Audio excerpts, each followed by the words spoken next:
Hi there, welcome to the Nitty Gritty Writing Podcast. I'm Simon Cantan. And I'm Dave Higgins. And today we're going to be talking about how to avoid time sinks that take away from your writing time.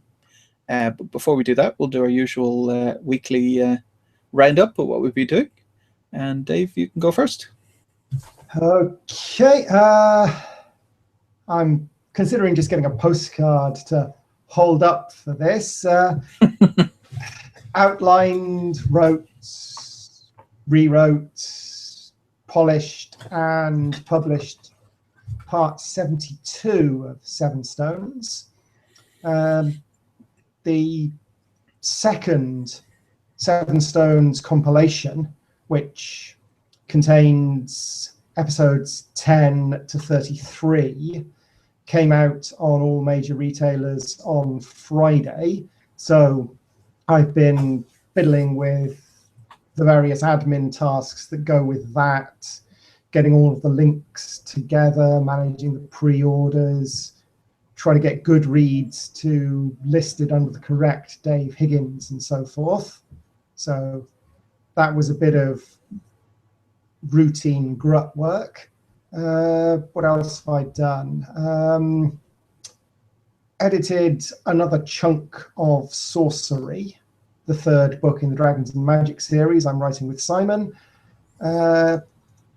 We've just finished going through the initial beta feedback on the previous volumes of Dragons and Magic. What else have I done this week of a writing nature? I think that's it. So yeah. Mostly Seven Stones and Seven Stones with a bit of Dragons and Magic and Dragons and Magic. I was going to mention the one thing I appreciated, because I just picked up the second volume of Seven Stones.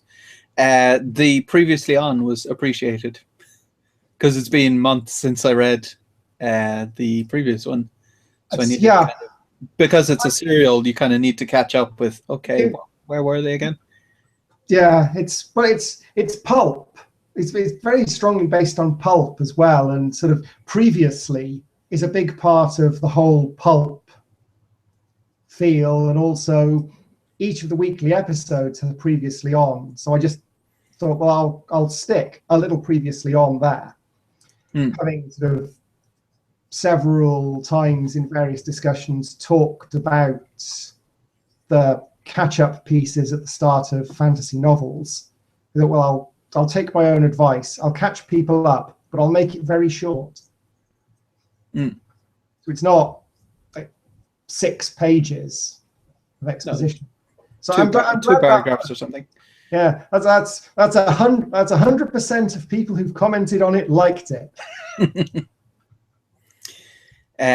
So for myself, I did some world building and some outlining and some writing on Fields of Dust, which is my post-apocalyptic book.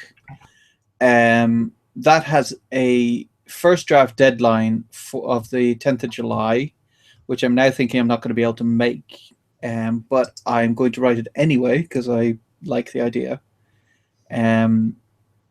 Yeah, so the bundle, it kind of, it all came together because we just had the beta reading, as Dave mentioned. That means that then we've got substantial changes to make to Origin and Adventure. Well, at least to Origin so far. We haven't decided on Adventure. So that was that. I also had the beta reading software, which I've mentioned before. I've been trying to fix it to get the most possible amount of information out. So the first thing I did was fix the way back when in all the olden days of April, I was making sure that the readers could get in and read the book and give their feedback and that kind of stuff. So I didn't have any reports on what they were doing. But then when they're finished, we have to actually get the information out of the system. So then I've been making reports on that. And there's, I don't know, 10 reports now of different things. So that took a while. So it's more programming than than writing, but it is writing related vaguely. I think sort of it is right. It's definitely writing related, because you've got to know why you've collected the data, and you've got to think like an author to work out what's useful correlation and what's just coincidence there. Because you could chop the data set up in ways that don't get anything useful out, but produce a really shiny graph that goes up. Whatever. So I think it's useful for knowing.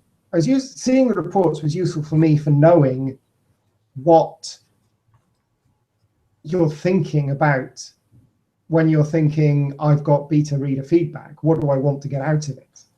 And also understanding the context of it, because the when did people stop reading graph looks a whole lot less drastic once you cross-reference that with the people who've apologized because they haven't had time to finish yet set. Yeah. So if you go, well, if you filter out everyone who went, I'm partway through, from the readers who haven't finished, it looks better. So you've got to know. So I think the programming is still thinking about how people interact with the book. Yeah, I mean, so what I want to do, so I'm going to do another version. We've got Sorcery that Dave mentioned he's working on. So when we're finished with that, we're going to put that up in the beta reading application as well. And I'm going to tweak the way the readers give us feedback so that they give us more information than they're currently doing. So at the moment, it's similar to the star system on Amazon. So I've mentioned, I think maybe on the podcast, but at least on my blog, that the star system on Amazon is very much open to interpretation. So I got a 3-star review only a week ago that said, awful, I hated this book. Whereas I've had 3-star reviews before that said, excellent, this is one of my favorite books of all time. And that's not a great system, in my opinion. Yeah. Like, there should be, if someone gets 5 stars on their book, or 3 stars, or 2 stars, whatever it is, that should have a meaning. It shouldn't be one person's 3 stars is another person's 5 stars and vice versa. I should not have gotten 3 stars for someone who hated the book. That should be a 1 star. I should not have gotten 3 stars for someone who loved the book and thought it was one of their favorite books. That should be a 5 star. That people have this interpretation is messing up the system. And the same thing was happening on the beta reading thing, that people were having their interpretations. Yeah. So I need to make it more concrete about what they're doing. That when they click on something, this means I think this is great, or I think this is bad, or whatever it happens to be. Yeah. Well, most people, particularly the kind of people that authors deal with, you'd at least hope, prefer words to hard maths. So their natural communication style is going to probably be more adverbial rather than hard scalar. So yeah, so potentially, despite the fact that it feels more abstract and wishy-washy, just pick a awesome, good, pleasant, not so great, getting a bit bored now. But well, there's gradations of everything, because so what I'm thinking is that there's levels of how much you're enjoying it, but there's also ways of saying this is dull, or this is confusing, or whatever it happens to be. Yeah. But that'll be the next version. And then once I've sorted that out, and we've got the back end, I'm going to see. It's still very early beta, and it's only me and Dave in there on the author side. And if it's giving us useful information, then I'm thinking of kind of letting people in a bit to play with it and see. But that's end of summertime maybe, or autumn. So yeah, that's writing related stuff for me. So we can get on to the topic, which is how to avoid time sinks. Which there's two factors, I think, for me. There's the laziness factor, and there's the I'm not enjoying what I'm writing factor. The reasons why I would play a computer game, watch TV, whatever it happens to be, instead of writing. And I think that's more important than the actual form of the time sink itself. I've identified, at least in myself and in other people I've spoken to, a third kind of time sink, which is related to not enjoying it, but isn't the same thing, which is the fear of starting.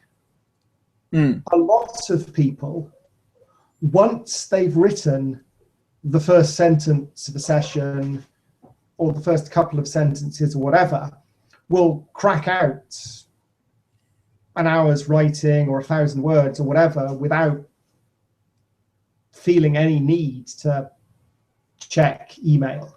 But it's... I would wrap that up in laziness, which I guess is the wrong word for it. I would say inertia. It's more. It's different. Laziness, to me, suggests that you're not being motivated to do it. Whereas there's also the not starting because you're afraid that it's going to be bad. Is sometimes I just won't feel like writing.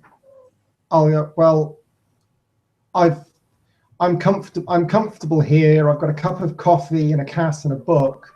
I'll start writing in an hour. And that's just because I'm feeling a bit lazy and I need to either motivate myself or accept that I'm going to start an hour later, so I'm going to finish an hour later. But there's also, you get to your screen, you sit down, you open your new document at the point where you left off, and your fingers hit the keys, and then you think, I'll just check my email, which comes from, at least for me, that fear that the next sentence I write is going to be terrible. So I have to actually push past that first sentence. It's not that I want to be doing anything else. It's that I have a terror of writing that first sentence, which I've found ways to get over now. And I start writing a lot faster. Now I've managed to come up with methods to take my inner critic round the back of the bike sheds and give it a bit of a shoeing. But it's a perception thing where how you split it up depends on where you're coming from. Because it's all, you could be writing at the moment and you're not. So another way to look at it is that there are times when you're not writing in terms of physically putting words on the page or editing a text or whatever, but you are doing something productive. So it's not a time sink necessarily if you sit on the sofa playing with your cat and drinking a cup of coffee, if your unconscious is unraveling issues that would stop you fixing your draft anyway. Oh yeah, I mean, I would in no way say that someone's thinking time is not writing related. Yeah, but so, there has to be a ratio. Oh, definitely there has to be a ratio. But I'm saying there's potentially the route to fix the things you see as time sinks depends on where you're coming from. So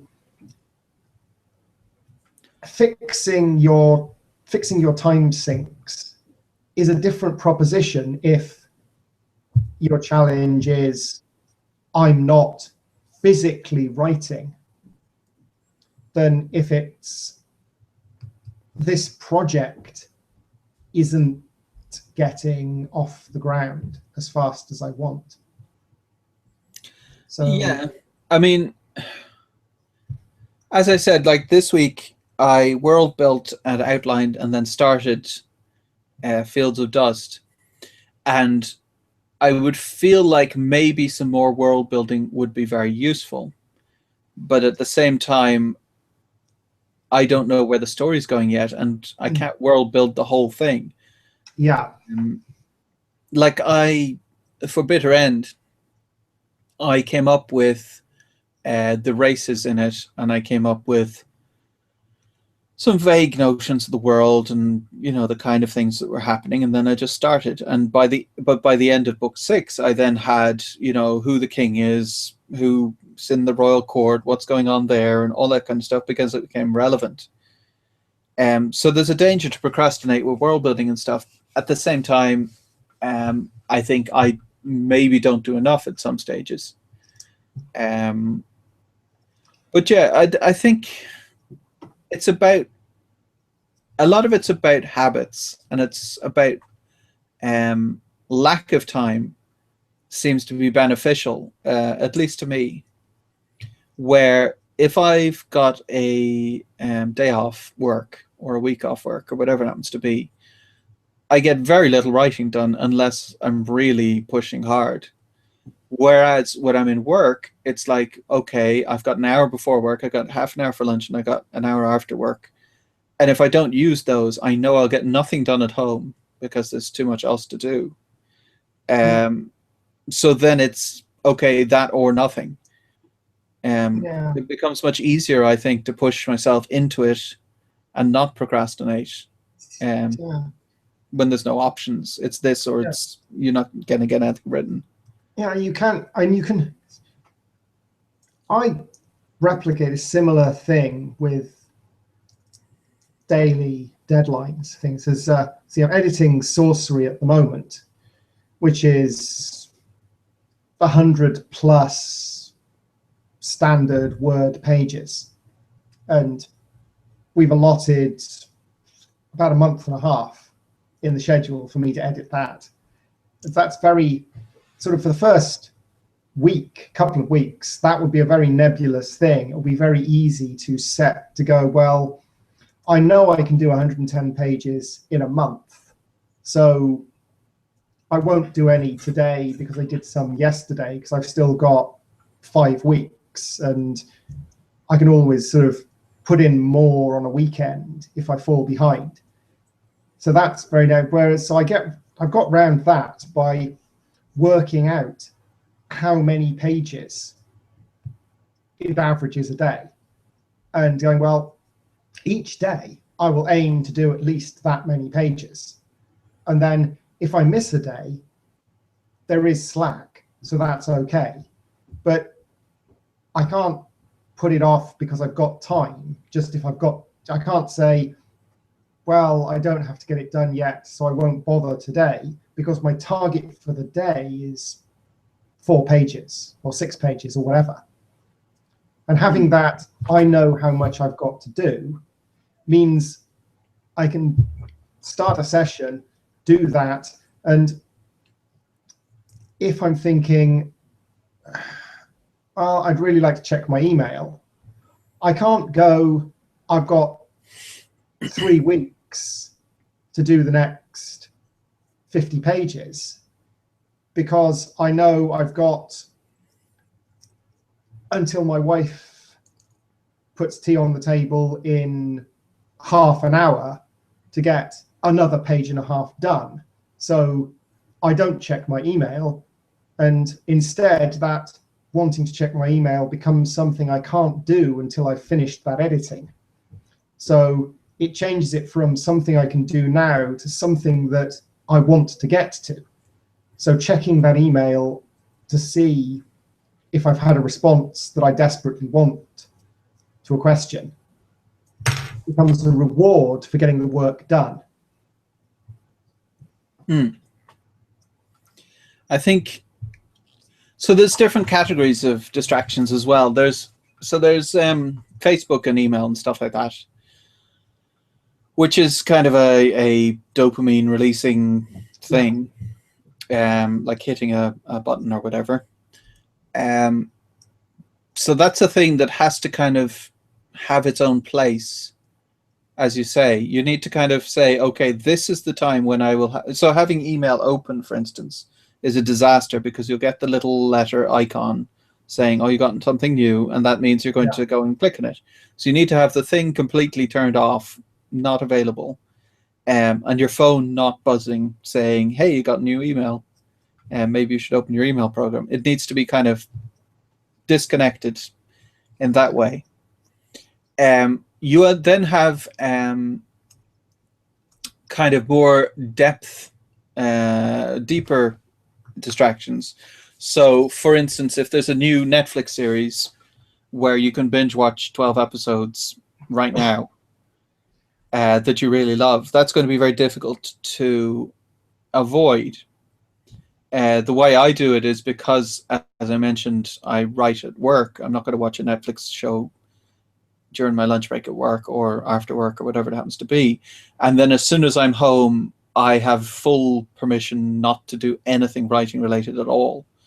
So if I want to watch a show, well, then I can watch the show. That's fine. So, yeah, if I'm minding my son, he's watching children's TV. Maybe I'm watching on my phone or whatever, but that's fine. So that tends not to distract from writing as much, because you just find a time where it's okay to be doing those things, and make sure that you don't feel guilty about switching off and watching a TV show or playing a computer game, whatever it happens to be. But then the last category, at least as far as I can, the last I can think of, is family and friends, and that's potentially the most difficult, because if family members are home or in the vicinity when you're writing, and either they call you and say, hey, can you come and help me with the laundry or something, or you just hear them, like for my kids, if I hear them shouting, the temptation is to then go and say, what the heck are you fighting about? Which is then, a time sink of 20 minutes, half an hour of, oh, he did this, no, he did that. Yeah. And I think that's something that I think not just authors, but everyone who works from a home office would empathize with. That however disciplined you are in yourself, people will do things if you work from a desk in the spare room that they wouldn't do if you worked from a desk in an office block in the center. So people will ring you up at 11 in the morning to go, I'm having a party on Saturday, do you fancy coming? When they wouldn't ring you up at 11 in the morning if you worked in an office in the center of town and expect you to be there to answer. Or I've had people know who I work from home knock on the door because they were just passing. It's like, well, it's like 10 in the morning. Like, okay, you were just passing and probably I'd be in, but if you were just passing a solicitor's firm, would you go in and go to the secretary, hi, I was just passing, and I wondered if Dave was around because I felt like having a bit of a chat. So once it's not that I think is the hardest one to do, because you can discipline yourself to not check your email, not check Facebook. You discipline yourself to not succumb to the enjoyable things until you've done whatever you've determined to be as a sensible quota of work. But you can't get into other people's heads. So I don't have a good answer on how to deal with people. And it's even worse with pets. I lose more time to one of my cats deciding that the grey clackety box is getting attention than I do to anything else. They'll come and stand on the keyboard and they, well, I'm not going to pick my cat up and throw it across the room because that's just cruel. But they get up on the keyboard and they've already broken my flow. So I'm already lost time to that. So I think the answer I found that's least bad for those kind of time sinks is to engage in it. To just accept that you've stopped writing and focus on that new task. Because if you focus on the new thing with all of your attention, then you're going to get that dealt with faster. So instead of sitting there thinking, I wonder what that screaming's about, if you get up, go down and check, if you sort out the problem or discover that it isn't a problem, then your mental stack is clear of that task and you can go back and restart instead of having your split focus for a couple of minutes while you think about it, and then your split focus on the new task if you do decide to do it, and then you come back and you've got to get yourself back into it. I think as well, not necessarily, well, vaguely writing relating, is to be careful not to let your irritation then spill over onto the family and friends who don't understand the fact that they're interrupting something that's very concentration intensive and they're breaking. So what you talked about, not having trouble getting started with the first sentence, that you're then going to have to go through that all over again. Yeah, absolutely. This is the thing. I think if you were sitting at your desk rebuilding an antique watch, so you're there with like the magnifier and the tweezers, very carefully doing a delicate job that someone can see, no one's going to come up while you're halfway through refitting a sort of 5mm wide flywheel into a narrow space and go, hey, could you just help me hang the washing out? But if you're sitting there sort of typing, or you've come to the point where you're thinking for a moment about something, it doesn't look like you're doing something that is actually taking away everything other than your focus on that thing. It looks like you're sitting there doing something that's can be put aside and come back to. So I don't know, it'll be interesting if you could get the data to see if people who work from home treat other people who work from home differently. Whether if it's something you do, you have that understanding that if someone is sitting there staring at the screen and not typing anything, they're still probably deep in a task, and so you leave them alone. So I think potentially, if people know what it's like, if they've got that mindset too, they'll understand that you don't seem to be doing something, but you are.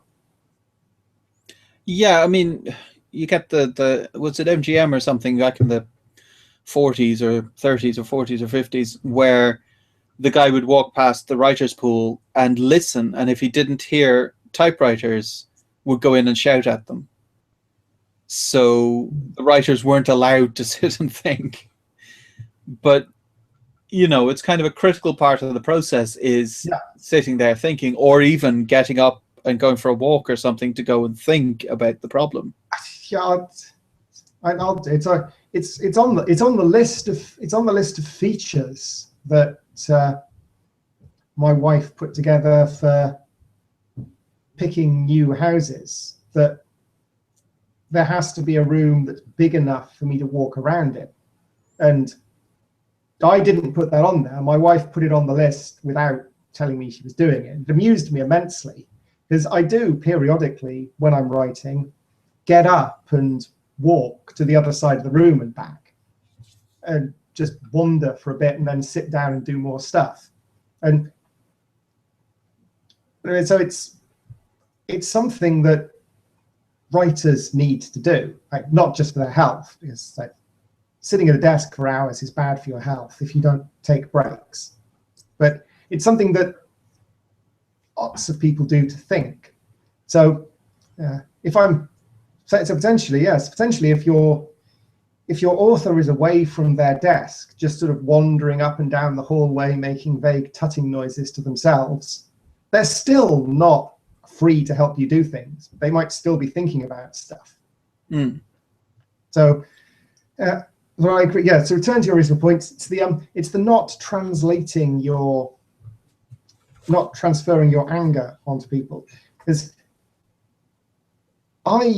last year I had a number of problems with leaks in the flats above, and that was utterly frustrating for my writing process, because one of them, the ceiling, fell down in the bathroom because the leak had just been left running long enough.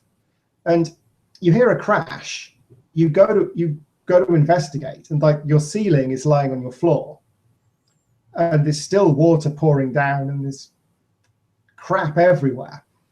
And that was it, writing wise, for about a day and a half, because I was just so frustrated that the leak hadn't been fixed for that long. And so at that point, I think that's where you have to accept that sometimes something that seems like a time sink is outside your control. So you shouldn't get angry with yourself that you're not writing. Also, you shouldn't expect to be able to get angry at someone else and that will fix it. There's no amount of shouting at the ceiling was going to fix the fact that really all I wanted to do was sort the water leak and get the bathroom fixed. But I couldn't, because we're in a rented flat, and the leak was in someone else's flat. So I had nothing that I could do about it. And so I had to just accept, well, that is going to take my focus, whatever I do. So instead of treating it as a time sink and thinking, I should be writing, but I'm not, I'm like thinking about this. So, well, I'll take the time off. I'll sit on the sofa. I'll read a book, because I'm not going to be focusing productively anyway. And if after I've been reading a book for a couple of hours, I feel like writing, then that's an extra bonus session of writing that I wouldn't have got. So again, reframe it. Decide, well, I need to get my brain in order. Otherwise, there's no point in writing. So yeah, unless you're particularly zen. I mean, Chris Fox was saying on one of his videos that something major went wrong on Amazon. There was some complete screw up with, I forget what it was, but say 3 chapters were missing from a book or something like that. And he uploaded a new version, but then obviously Amazon has to do its approval process and stuff. And then he took a deep breath and went back and then started writing for the morning. Whereas if that had been me, I would have been like so stressed out about it, I would have gone, for F's sake, and then just not been able to calm down enough to write, I think. So there are people out there who are zen enough to forget it and move on. Their ceiling can fall down and then they'll just go, oh, well, there's nothing I can do about it, and go back to writing. But I don't know that there's many people who can do that. You can, yeah. I think the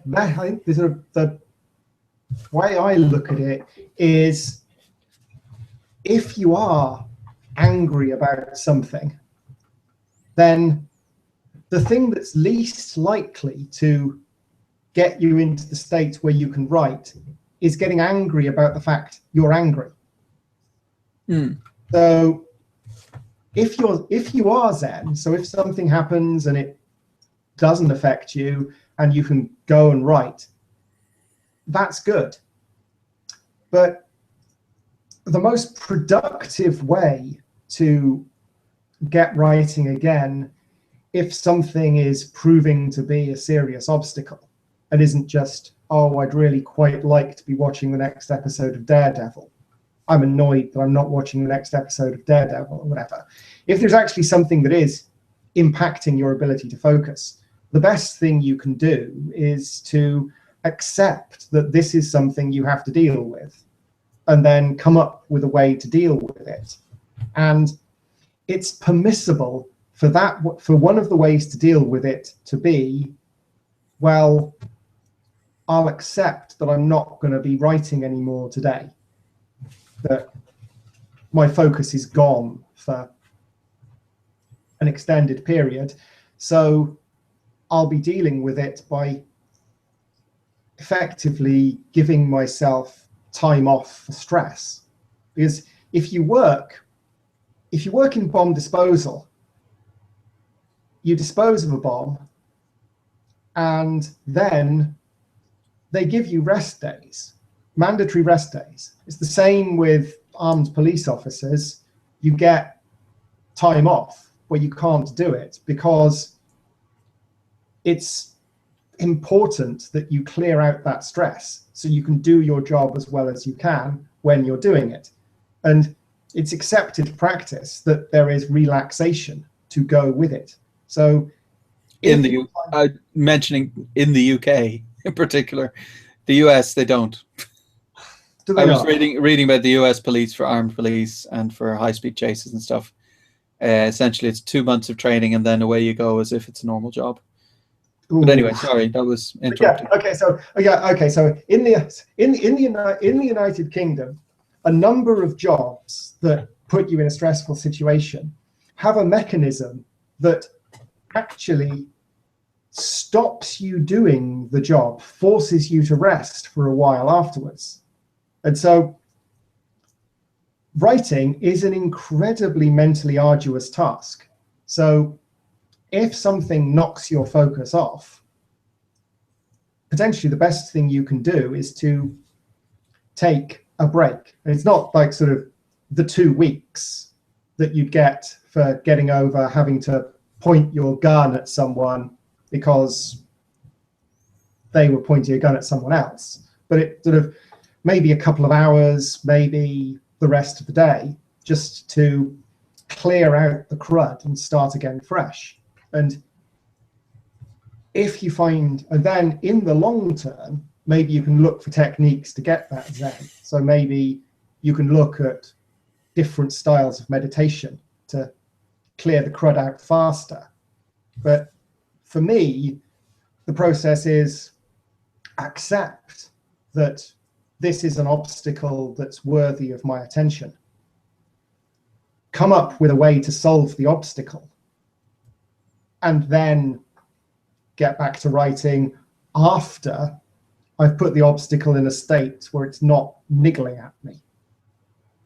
So whether that's fixing the problem because it's something I can fix in an hour or so, or whether that's just calming myself down after I've just cursed at the skies for the idiocy of someone leaving their plumbing leaking for 3 weeks. I would say an important note is that your ceiling falling down is a legitimate reason to stop. The fact that your socks aren't all paired up is not. Because some people will allow themselves to get distracted by anything. So there's a level of categorization, I would say, on the scale of what you're talking about. Absolutely, yeah. So as an example, there is an absolute ton of stuff that needs to be done around the house, which is just getting left. So, I take some flack from my in-laws going, Jesus, you still haven't done that. Because I will sacrifice doing that in order to do writing. But at the same time, if there is something major, one of the windows falls out of the house, or a ceiling falls down or something, that's going to get sorted. But the fact that the window frames haven't been painted for a few years, okay, that can wait. Well, you definitely get these things. The further I get into my writing career, the less often I descale the taps. Yeah. And the less often I sort of scrub round the back of the toilet and so on. So the tasks that you can do, you start cutting back on how often you do them. I was reading can't remember who wrote it, an article about like writing rituals to start that sort of they're useful if they get you started, but they're not useful if they get in the way. So they were talking about the difference between meditation and checking Facebook. That if you have a writing ritual where you sit down at your desk, you meditate for 5 minutes, and then you start writing, that's helpful. But if you get trapped in having to check Facebook every day before you start writing, then that isn't helpful. But where I diverged from the writer of the article was, it's not about what you're doing, it's about what state it puts you in within a time period. So if you get into the ritual that you have to meditate for 5 minutes before you can write, you're then stuck with that having to meditate for 5 minutes. So that gets in the way of you productively using 10 minutes to write something else. Whereas if you're going like, well, my sister-in-law went into labor last night, I wonder if she's had the baby. Checking Facebook to see if your brother-in-law's stuck baby pictures up yet or message up yet is effectively a form of meditation, because it's clearing out some mental clutter that's getting in the way. So yeah, it's about knowing yourself. It's about knowing what your reaction normally is when you do something. So for instance, for me, if I read a book on writing, whatever the book happens to be, I will stop a lot of times and then go and just start writing, because someone will be talking about, oh, I need to do this and you need to do that, and this is how you publish a book or whatever it is, and I'll just go, okay, grand, and then I'll go, okay, now I'll do some writing, which then I know that I then can't read anything like that after a certain hour, because it's the equivalent of drinking an espresso or something. I won't be able to sleep because I will be then in the world of writing and going, maybe I should do that in the story, and then I should do this, and then I should, and I'll be tossing and turning. Then I won't get enough sleep, which means I won't be able to concentrate the day after. Yeah. It's sort of the converse of that is that if you know that tasks don't put you in a completely different state, that sort of like, for me, folding laundry and putting it in back in the drawers is something that I like to have done, rather than having a sort of a pile of unfolded t-shirts on the side or whatever. But it doesn't change my mental state in any way. So I use small tasks like that, so folding laundry, scrubbing the sink or whatever, that are short, for little bursts if I want to do a long writing session. So you'll write for maybe almost an hour, then go and fold some laundry, come back. That 3 to 5 minutes break is long enough that my brain's had a chance to cool down a bit, metaphorically speaking, but hasn't actually been long enough that I've got out of the idea of writing completely. So it's like the revision advice that certainly I got, I suspect several people got, that if you're revising for an exam, you don't revise for 3 hours straight. You revise for sort of 45 to 55 minutes, and then you take a break doing something unrelated. and you come back and revise for another 45 to 55 minutes, and then you take a break. And it's more efficient to take a little break once an hour. So you can, if you're finding that there's a little task that niggles at you, if you say to yourself, I'm going to do that in an hour, then you can drop that in and get maybe nearly 2 hours of writing done more efficiently than if you go, well, I have to get that done first. Or if you go, well, I can't really concentrate because I want to get that done because it's niggling at me. So promise yourself you're going to do it. Make an advantage of taking that break when you need it, and also using the break for something unrelated to writing that otherwise is going to niggle at you or cause your mother-in-law to ask pointed questions or whatever. But try to be smart about it rather than worried about it. Occasionally as well, you can use those same tasks as kind of a transition thing. So for my particular situation, if I've had a very stressful day in my day job and I'm then wanting to write at the end of the day, the temptation at 3 o'clock, because I work 7 to 3, is that I will then go, screw it, I'm stressed, I'm going home.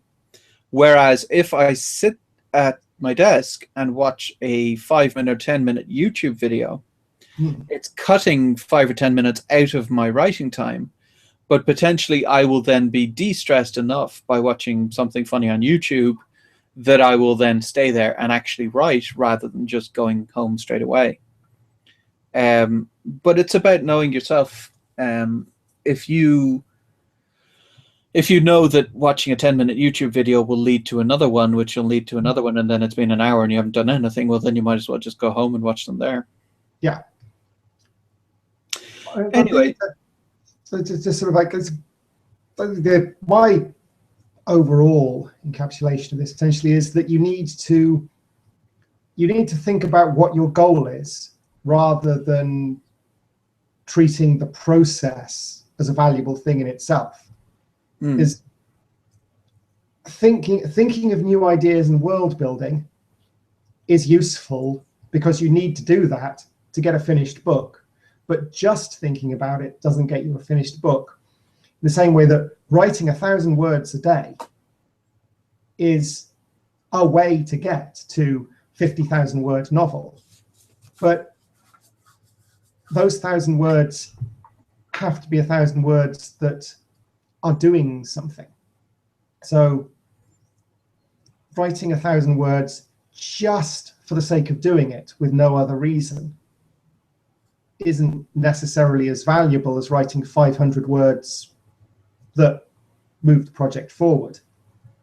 So say sort of if a single YouTube video will give you 50 minutes of productive writing time where otherwise you'd be stressed, those 45 to 50 minutes of writing time where your head's clear could be more valuable than an hour and a half of sitting there with half your mind still on whatever the problem was that made you stressed.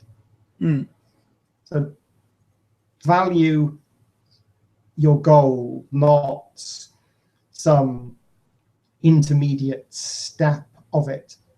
So that way you can accept potentially that you have to give up some time that you could spend writing to get more of your goal achieved overall.